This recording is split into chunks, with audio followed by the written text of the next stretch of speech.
So, greetings everyone. Welcome to this short Q&A format class on Finding Your Market, Capital Industry. My character name is Ladera Sarim, currently a guest lecturer from the Forged with Fire Alliance. And this is my second topic in the Finding Your Market series. Now I can call it a series. The first one being about how to deal with exploration blueprints. I'll introduce our guest today, Brakoo of Shiva and Nelly Secunda Alliance. Thanks for joining us, Brakoo, to talk about capital industry. Thanks very much, Ladera. I'm excited to be here. We'll be going through some pre-arranged questions first before opening up the floor to typed questions in lecture.e-uni or Mumble. And if Brakoo has the time after we're all done, we could also jump into an unmoderated channel and chat more about industry or nullsec life, anyone who wants to hang out. All right, Brakoo, could you please start us off with a quick background of yourself and your time spent as an industrialist? All right, well, I am going on 6 years in Eve. I started out at Eve University, like many of you are or are not. And back in my day, everyone had to be in Eve University to take classes. So I don't know, some people might public whatever they do now, but which I think is great. Anyway, yeah, I moved to nullsec about a year after I started playing the game, and then went to Shiva. And been on and off for Shiva for a little bit. For my actual industry stuff, I started relatively late in the game for as far as like character age goes. I was, I think it was like 2012 when I started doing industry itself. I started doing Tech 2 production. Specifically guns. I did a lot of neutron blasters, specifically neutron blaster cannons and light neutron blasters, which is right around the time like ganking got really big. I made lots of money on neutron blasters, and I always thought it was funny that I'm literally, fueling the people that are like trying to kill me every day with with what I was doing, and it was kind of ironic, but I was also making lots of money. For that, I eventually expanded out and branched out into a lot of different kinds of industry, mostly focusing on Tech 2 modules. And then I was like, you know what? The old industry system is really clicky, and I really hate these job times. And I decided, you know what? Capital industry really simplified resource streams. It's only minerals, and jobs can be very long. And I was like, ooh, this is like semi-passive income in a sense. And that's when I finally got interested into capital production, and I started with actually building my first ever carrier, which is a Thanatos. Then I kind of branched out from there using BPCs and building ships for people, and eventually building my own BPO library. That is a huge transition to make over time.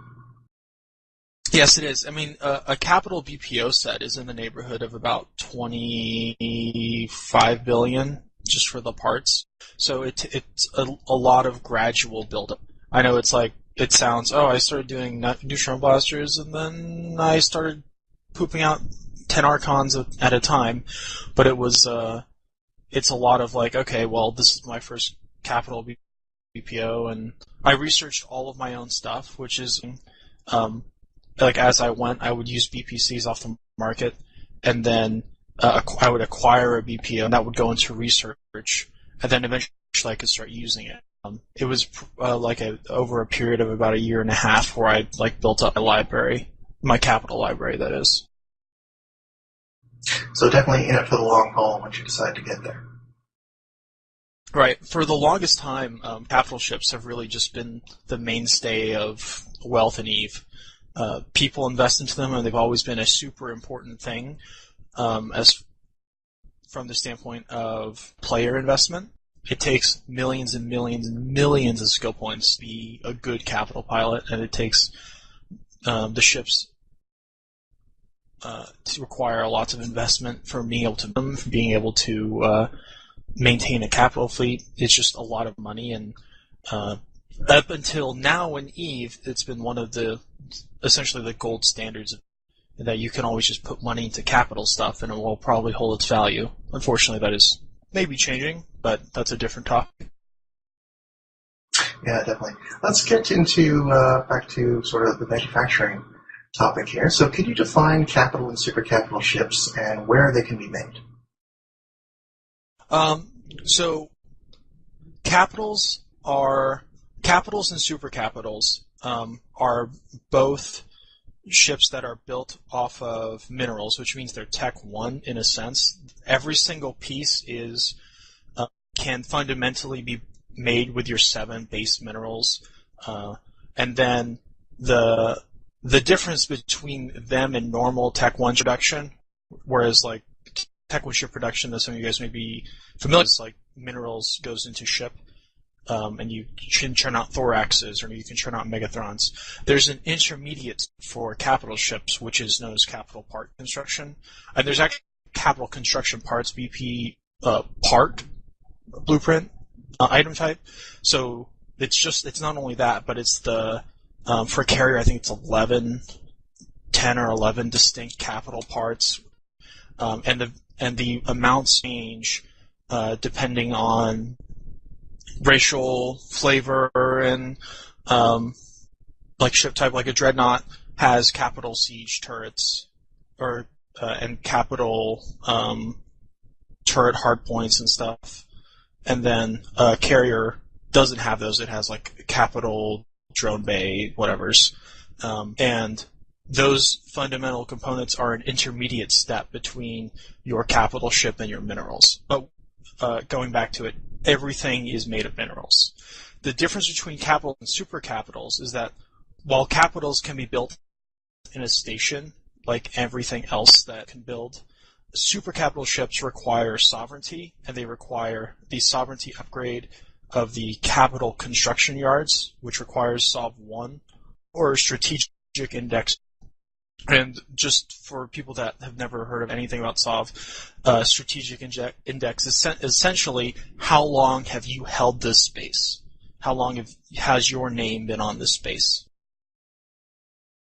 And then you then have to buy the upgrade, which is like 750,000 M3. You have to use a freighter to move it to that system in nullsec that you've captured and have sovereignty in, and then you can install it. And then you have to start paying on top of that price a SOV bill, like a SOV upgrade bill. And then you can build supercapital ships in POSes. So supercapital jobs are always going to be vulnerable, at least today in EVE and up until now have always been vulnerable because they've been in a POS. And going back to normal capital ships, they can be built in a station, which takes significantly more effort to reinforce. I realize that might have been a flurry of, so if anyone's not clear about anything I just said, you can just go ahead and let me know. Yeah, no, for sure. It's almost like CCP doesn't expect there to be a whole lot of capitals in the game when they design the system, you know? Yeah, I don't think CCP ever thought the game would make it 12 years or 13 years. So there's the growing pains. The growing pains are real. So it's also common for supercapitals to be referred to as coffins because there's no taking advantage of the safety of station docking. Is that right?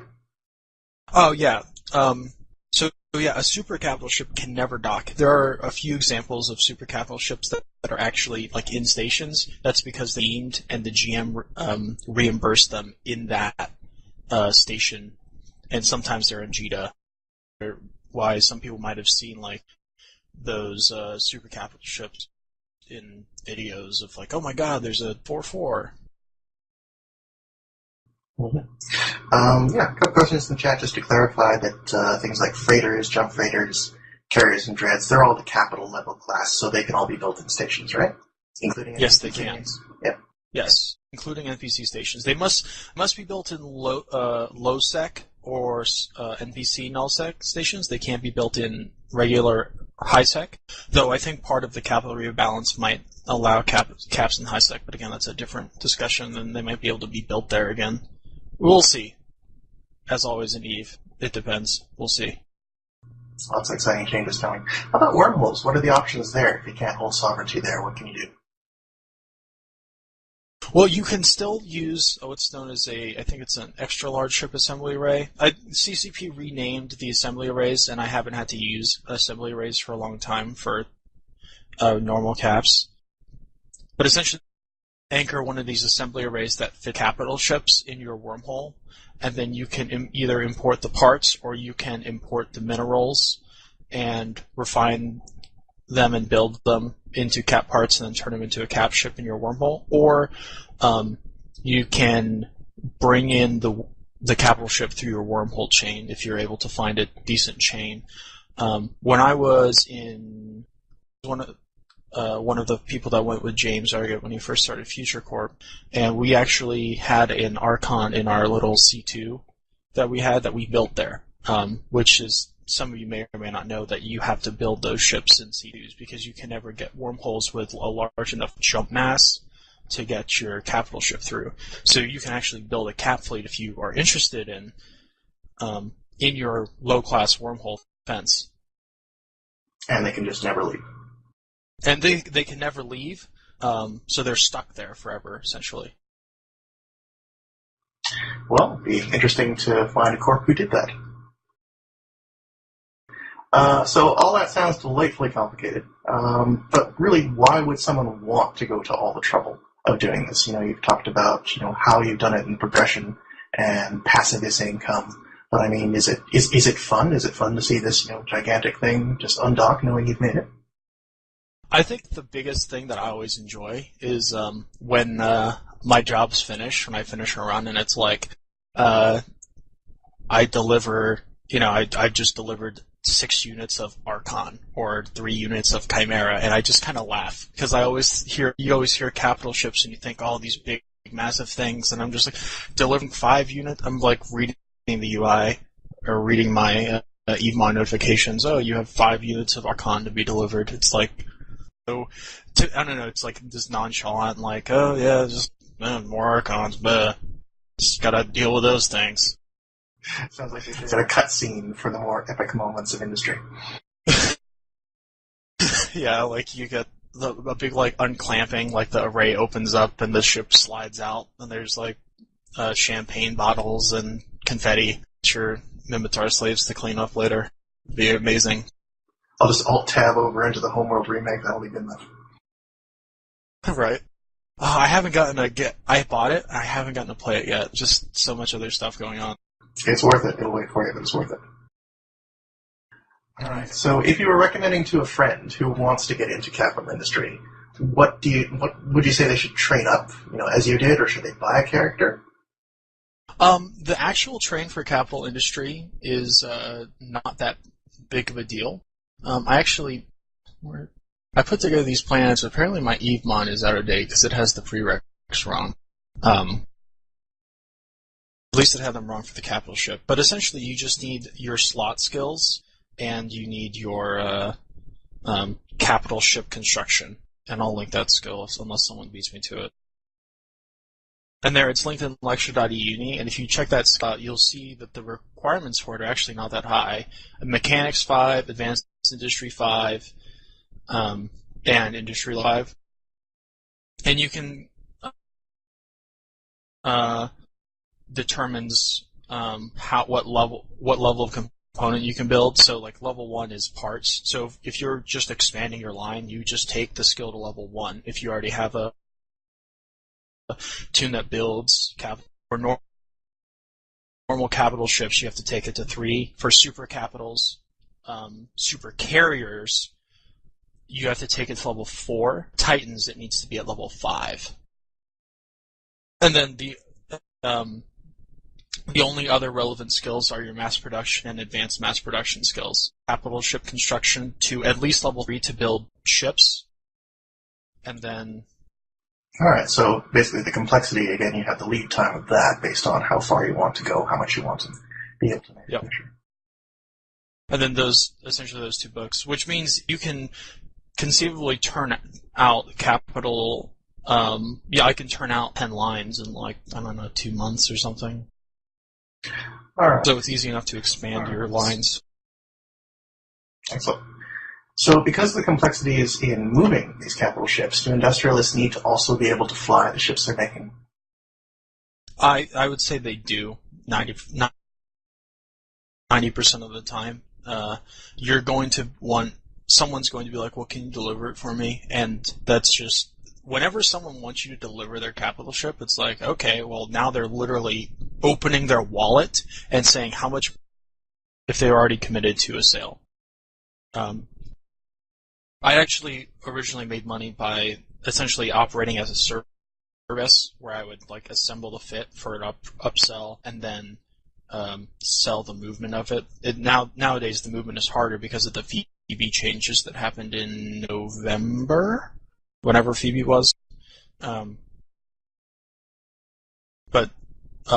being able to move them is super important. Can you talk a bit about the concept of trusted third parties when it comes to selling supercaps like Cribbo? Right. So for regular for people that aren't aware, regular capital ships like Moroses and Thanatoses, carriers, basically dreadnoughts and carriers, you can sell them in a market, which means the NPC market can be secure, or can be what secures the sale for you, or the contract market can be what secures the sale for you. But in the case of super capital ships, because you can't dock them, you can't really secure the sale without using some kind of third party. This is where people like Riba, Darkness, Grendel, Lady Scarlet, I think she's kind of breaking into the full Eve market. There's a couple guys. There's a guy named Fadakin and Nully who does sales securement and capital ship finding and stuff like that. These guys essentially charge a percentage of the sale, and they typically the terms can be different depending on the sale, but it's typically the buyer will pay, at least in the ones that I've been a part of. And they will actually take the ISK and act as a third party for the transfer of the actual ship. And if this transfer goes off well, then the third party then sends the ISK to the seller. Or in some cases, the third party might actually take the ship, and then the ISK would be sent. They would verify the person receiving the ISK would be sent, and then that ship might get released. It all depends on how they're going to do it. More often than not, the third party is just going to be online and receive the ISK and then send the ISK along, minus his fee. But it's essentially the only way that you can really secure these sales, where you're talking about 25 billion for the case of 25 billion or more for the case of a super carrier, depending on market mineral prices at the time, and then upwards of 100 billion, 100 billion plus for a Titan, again depending on market conditions. So this is a lot of ISK that people are playing with and being thrown around, which is kind of necessitates the need for a trusted third party that brokers your sale. Excellent.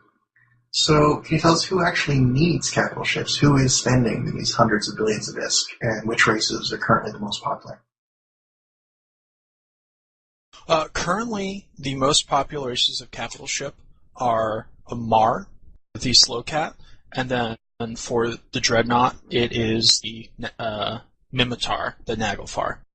The Archon is kind of the mainstay doctrine of the N3 coalition, especially since the Halloween War, because the N3 coalition is primarily an armor Slowcat, or an armor super. It necessitates an armor, or us being able to rep armor, and us having armor repairs and armor normal caps.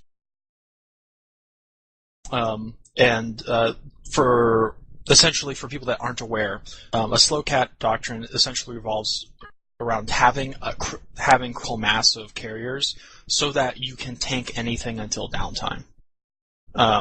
And that would actually happen. That's I've been on fleets where we've been in situations where we've been stuck for 5 hours because the enemy decided that was the best course of action was to just bore the hell out of you because they can't actually engage you.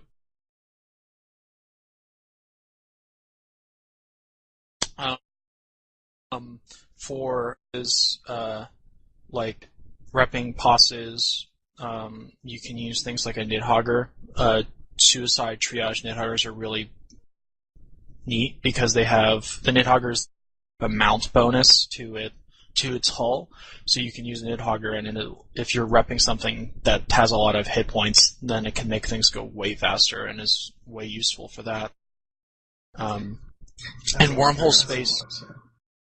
Sorry, go ahead. Just thinking that's the only carrier with the double rep bonus, is that right? Yeah. Yes. Well, not only does it have... Well, okay, so to go back a second, the Archon and the Chimera have rep range bonuses to their respective tank types. So the Archon is armor, the Chimera is shield. The Thanatos and the Nidhogger have both types bonused. So the Thanatos and the Nidhogger both can do shield range and armor range. The Nidhogger is special because it has a rep amount bonus, whereas the Thanatos, the Galante carrier, has a drone damage bonus. Essentially, if you have Nidhogger, or if you have Mimitar Carrier 4, that's a 20% bonus amount. So over 4 triage cycles, you've essentially done an extra triage cycle over everyone else when it comes to rep amount. Okay. Definitely affects the demand of it and the purpose of why you pick one over the other. So Sorry, you broke up there. For any new character to reach the point of flying a capital well, but it's a big part of the draw for new players into the game. How do you find people who want to buy them? Is it all old characters? Can you find new players who want, my first carrier? Oh, try again. So, better now. So my question is, how do you find people who want to buy these characters? Are they new players? Are they old players? Where do you actually hunt for their market? Okay, I think you're asking who wants to fly these ships. Yeah. So and where do you target people who want to do them? Is it like forum basis? Do you get more success just playing the market? Oh yeah, for actual sale. Well, it depends on the situation. When I started, I actually would just, depending on the ship type, like dreadnoughts, I had a lot of success with putting a dreadnought on the open market, fully fit for a contract. Turns out when someone really needs a dreadnought, they really need a dreadnought, and they'll pay a decent markup if they have it right there, right now, especially in low sec, when having things close to you is not always a reality.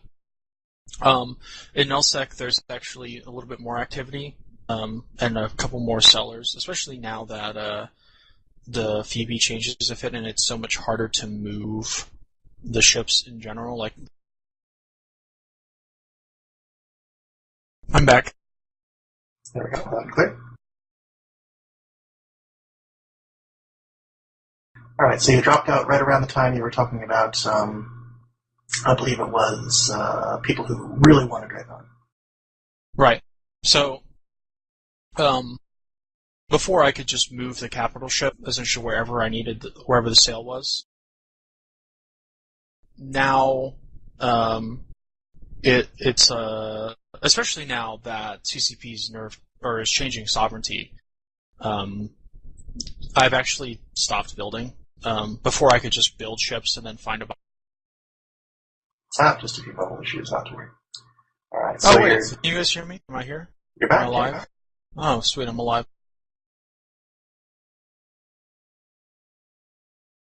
Alright, so you're starting to talk about changes, about the Phoebe expansion. So, the market's changed a lot, you're finding a different market to do things.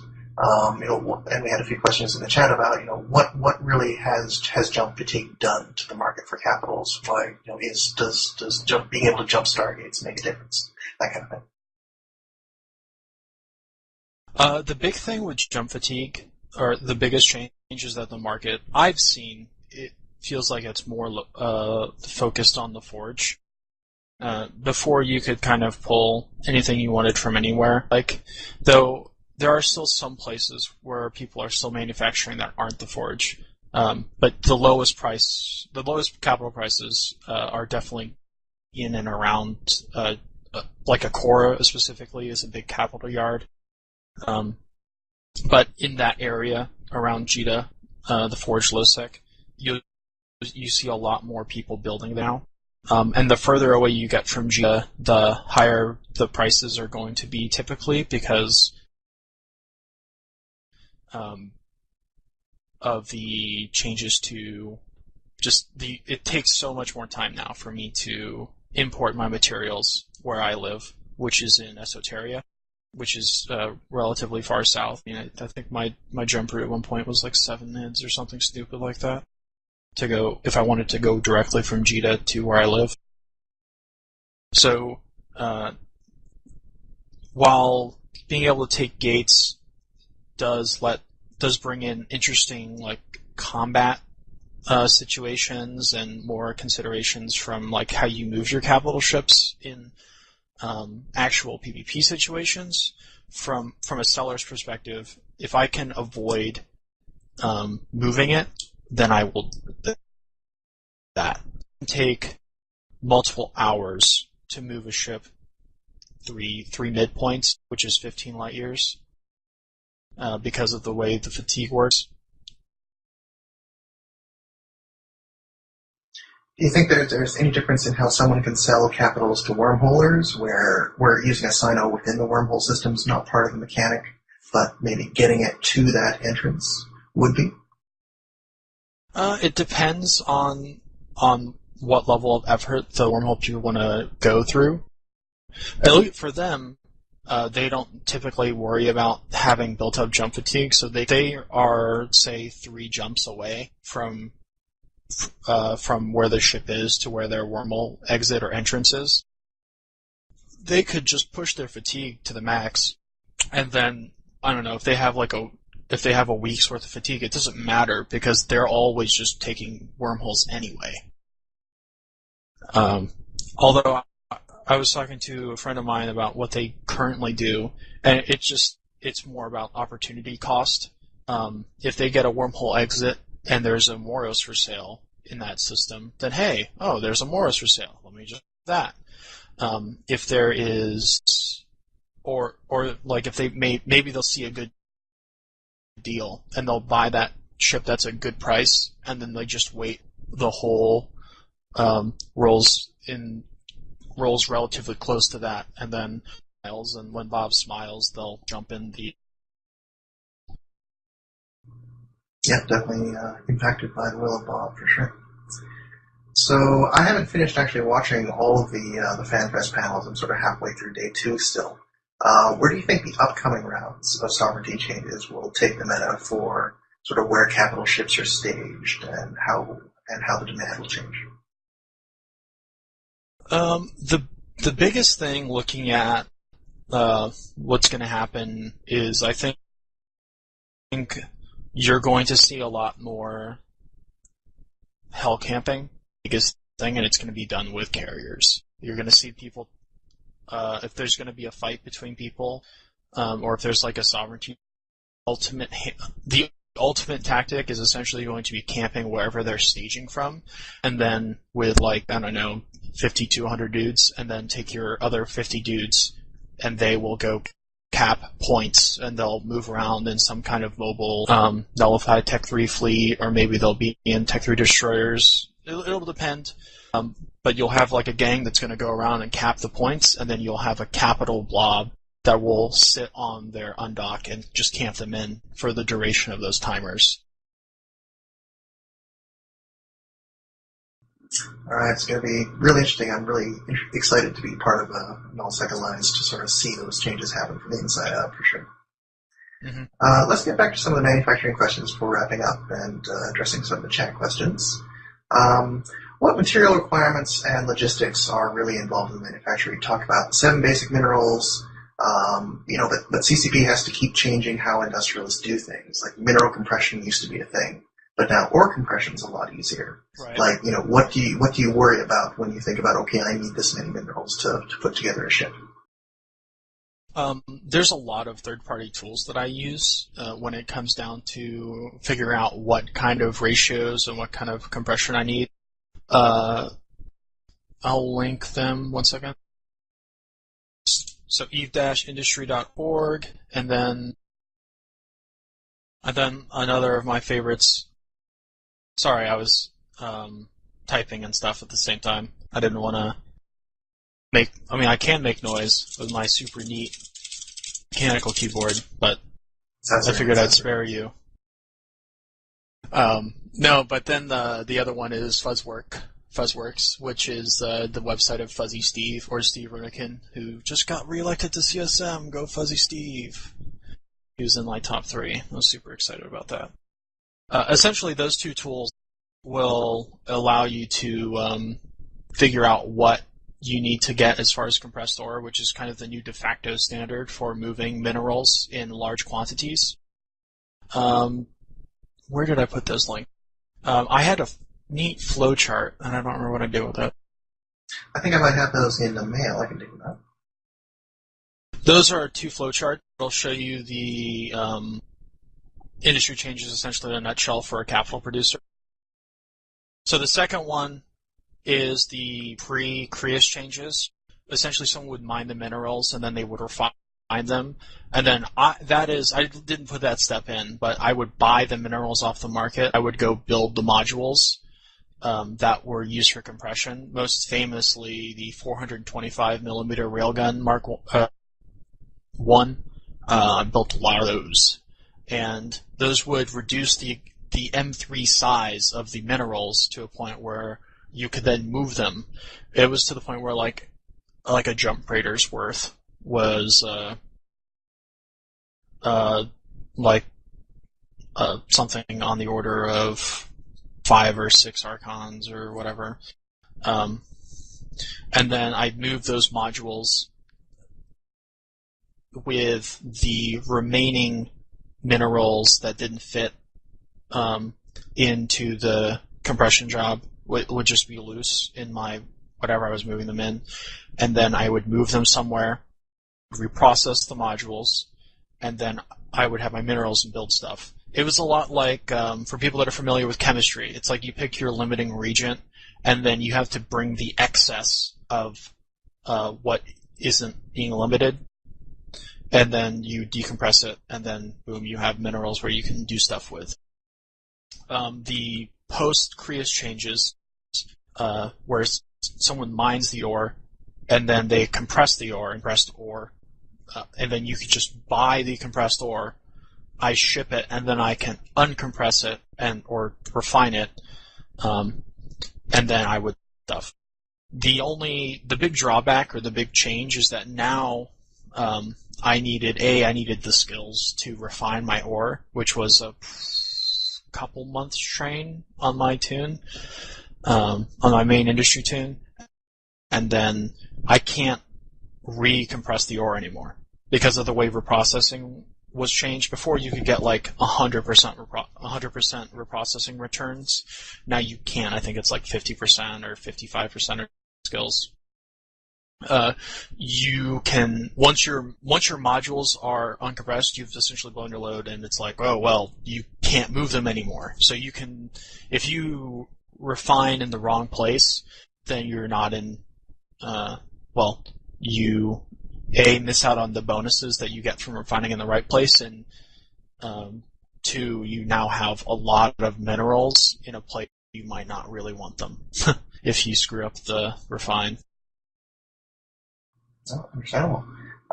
Because we're talking about sort of manufacturing mods and other things, do you manufacture your capital size modules and rigs as well? Would you say the bulk of the profit comes from the hull, or do you get a really good percentage return on the capital modules as well? I probably, from a percentage standpoint, I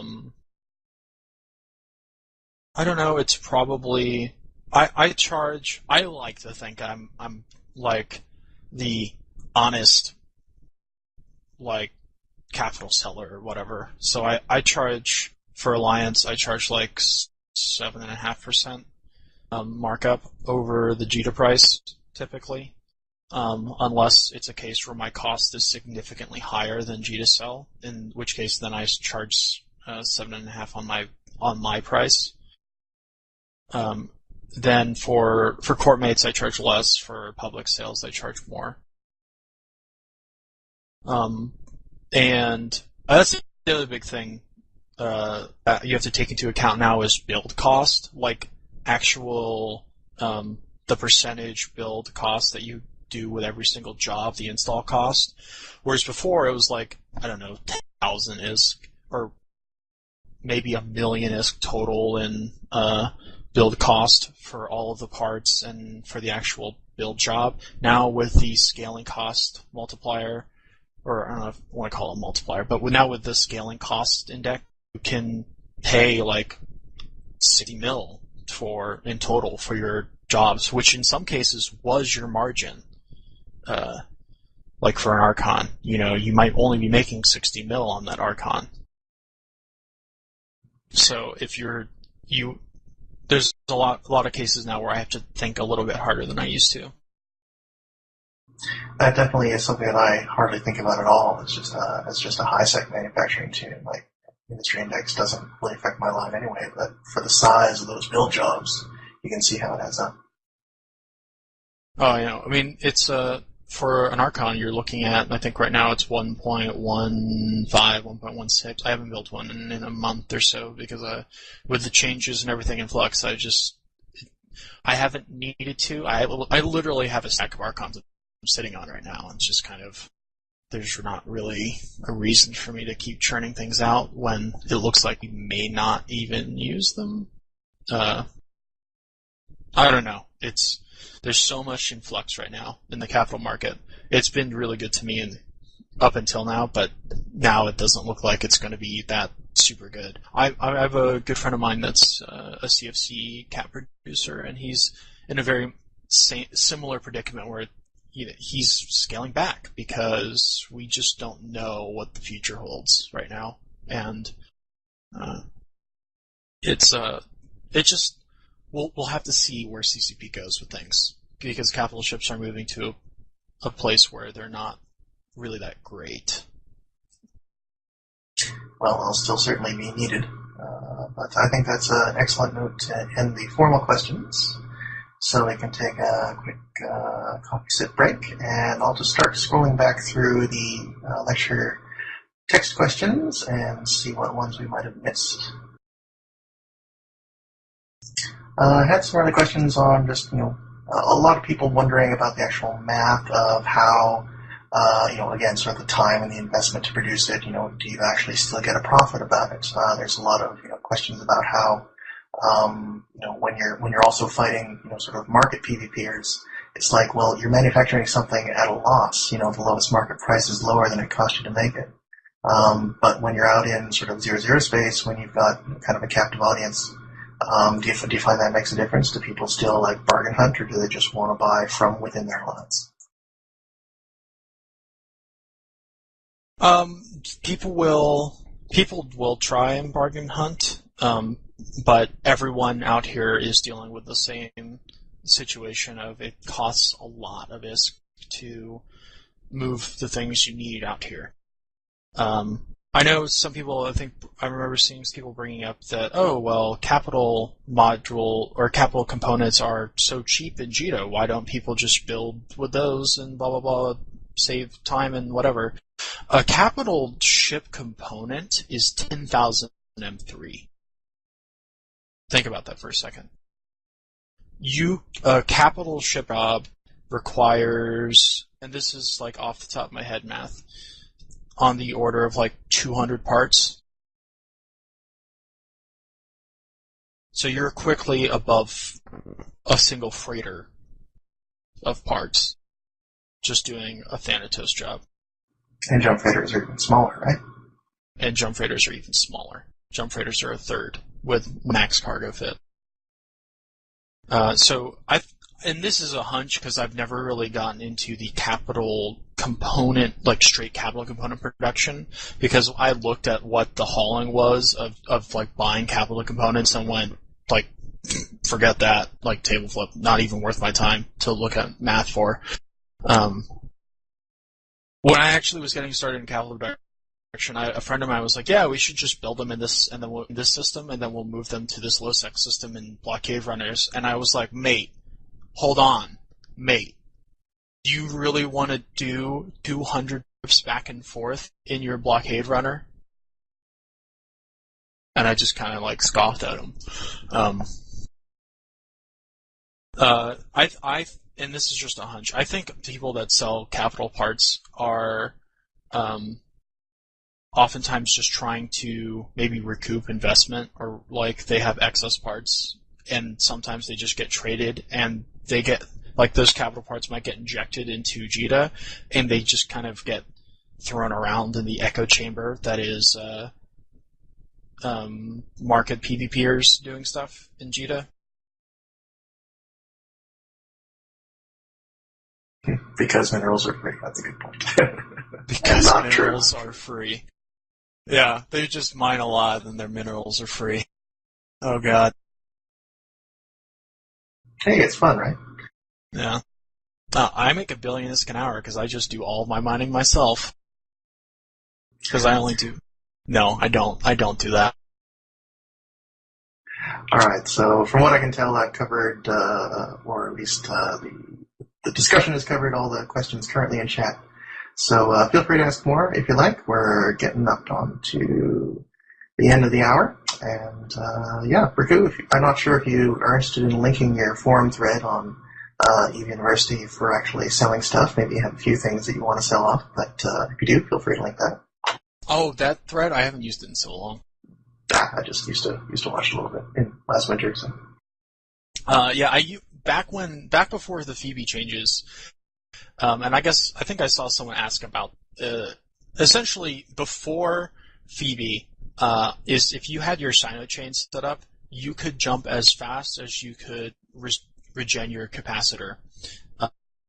Like right after there was a module rebalance where they redid capacitor flux coils, and our Titans did a move fleet where they went from like the Forge, OSEC in the north, to the south where we're living now. Like I think at least 100 light years. They did that in 15 minutes. With cap flux coils, they would just jump, and then they could jump the invuln because their capacitor was recharging so fast. So maybe that was slightly unbalanced, depending on who you ask. No, but really, before it was hilariously easy for me to just burn a Sino tune, autopilot them to somewhere close, buy a Sino off the market for $1 million ISK or whatever, and buy 250 liquid ozone or 300 liquid ozone. Light a Sino, jump my cap dock. If I had all of the chains, I could move the ship really easily for not that much money as far as fuel cost. Nowadays, because of fatigue, one max range jump will give you a 50 or an hour long fatigue timer.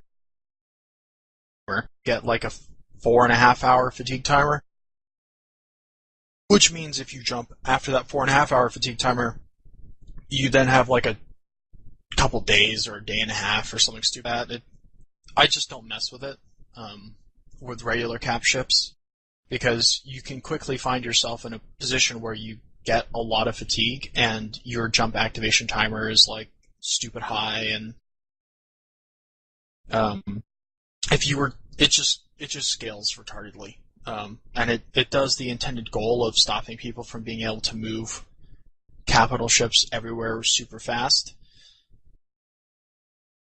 which I think is good. I think it's been good for the game from my perspective. We see people, I've been in fleets with super capitals, and we're taking gates, and been with Titans doing stuff, and it's just been, we've seen a lot more use, especially, like, Nully has a super capital fleet. Like, we have like a legitimately large super capital fleet, but we're nowhere near Pandemic Legion or NC Dot or like Condi in Goonswarm.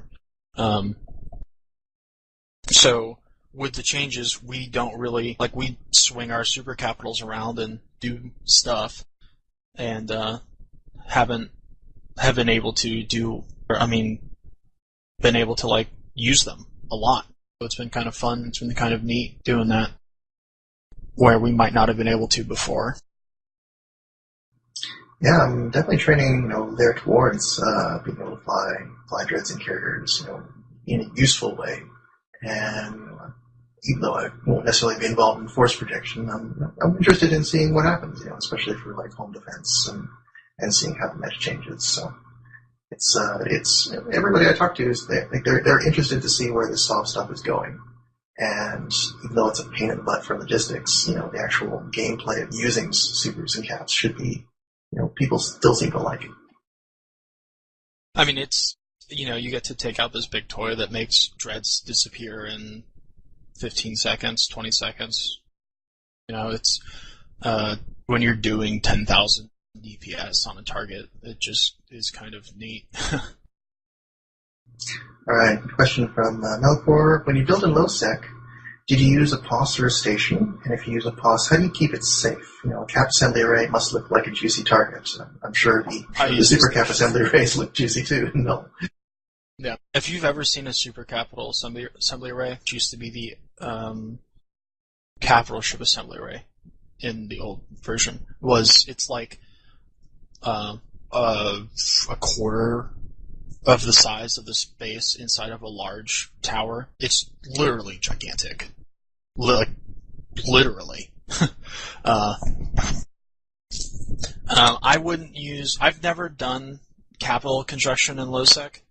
I know some people that do now, especially with the Thacker assembly array thing, where you get like a 10% cost reduction, which maybe, I think someone was talking about, they see, these parts are so cheap. I guess that might be the other thing for low-sec, is you have a 10% ME reduction from the Thacker. It's like a faction capital part assembly array module that you can get for a POS house.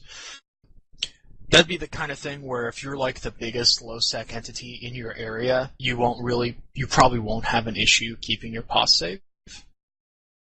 Because they know that if they poke it, they'll run into a brick wall when it comes time for the tower to be defended. But I don't have a lot of experience with low-sec manufacturing today, and that's with the way capital changes are. Then it's a pretty big. It'd be enough that my old knowledge is now obsolete, because that, before I jump my jump freighter into wherever I'm building, and then I just did it all in the station. And my only thing that was limiting me was the number of station slots available. So empty systems are great because I could use all the slots myself. Nowadays, with the way things are, I would probably have to do it in a POS. And I've brainstormed some ideas about how I would obfuscate what I'm doing. But it's I don't know enough to be able to comment on it for today. Okay, fair enough. All right, any last questions before we call it to a close here? And certainly, if anyone has any questions about industry or nullsec in general, I'll just pop over to one of the free-for-all classrooms. Brakoo, any final thoughts or any ideas for where you'd like to go next with your industry work? I'm actually looking back at, honestly, Tech 2 production again. How to become a trusted third party. Start being a third party. Start brokering things. A lot of people start out doing it inter-alliance, and then once they build up the reputation of being a trusted party in their alliance, they can then move out and start doing third-party services, and from there, for the coalition level, some people have broken out and gotten into doing like Eve-wide third-party services, but you run into the situation where most people just want to, like, they don't even care about darkness or Reynolds. It's like, I only want to use crypto, because they just kind of have blinders on of like what the third-party services that are available on. Granted, there's that the reason is because they just don't want to risk it. This is Eve after all. But of course, it is also important to have all those skills injected so you can just hop in whenever you need to. Now, how many Sabinal holders actually have dedicated Indian Mining Corps? Not only doesn't have a dedicated Indian Mining Corp, but we do have agreements with some of our renters who give us, or we can buy minerals from. They just mine out the pocket, our main pocket, and then if you want, you can converse with them and buy minerals from them. There's not like an official minerals market. It's all handled through just face-to-face discussion, essentially. At least that's from Nully and Nully's renters. N3 is more of a loose collection of alliances that work together. Think of it more as like a confederation than like super super coordinated at the coalition level. And that's like one of the probably the big difference between the CFC and N3 as a whole. If we want to like take a step back and actually talk about the coalition structure, the CFC is a situation where the alliances are almost corps within the alliance of the CFC, whereas in N3, your member alliances are very autonomous, and going even further to the corporate level, the corporations can be somewhat autonomous from their alliance in some respects. Yeah, each coalition and each sort of area definitely has their own way of doing things, so wherever you end up in Eve, you're probably going to have to learn what suits the needs there and the opportunities you have available for you. So